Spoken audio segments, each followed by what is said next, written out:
been trying to figure out up to this point, have you actually seen any software vendors being displaced or churned due to AI, like a whole vendor, or is it more the AI just will complement whatever's there already? Well, I mean, I've seen some vendors that are sort of disappearing from the space, but that's sort of the nail in the coffin with the AI. Like if you look at SolarWinds, for example, they already have a number of strikes against them, and a lot of people are using APM and ITIM technology for monitoring, and they're using the AI component to be able to proactively address alerts.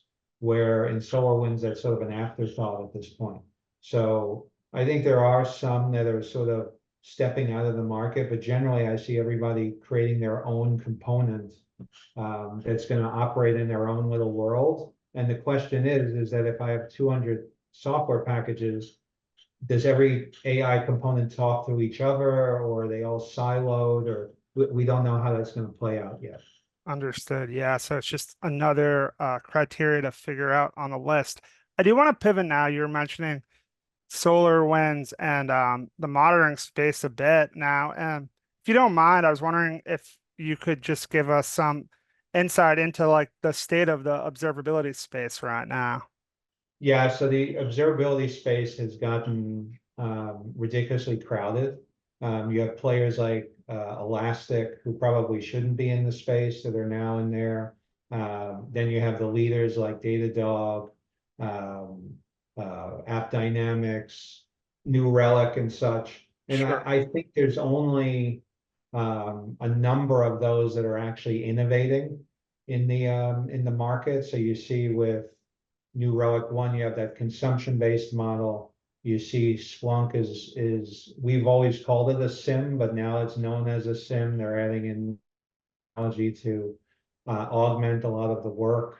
We see Datadog as somebody who's truly innovating in the space, has really gone from an APM to a whole observability vendor. Because if you just go back a couple of years, you would just say that, hey, they were really just APM, but now they're everything, and they're really taking a strong position in the space. So we're big on them.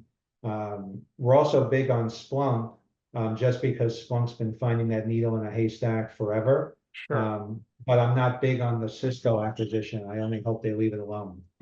Yeah, I feel like it's big news at the time, and then haven't really necessarily heard a ton about it since.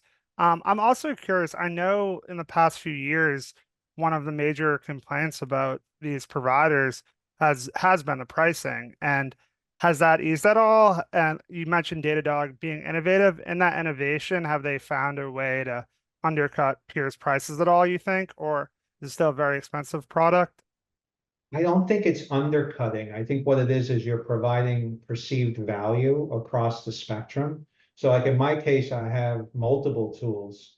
Now we're getting so good on network monitoring and things like that, where I never thought I'd leave SolarWinds even after the breach. Now it's close enough.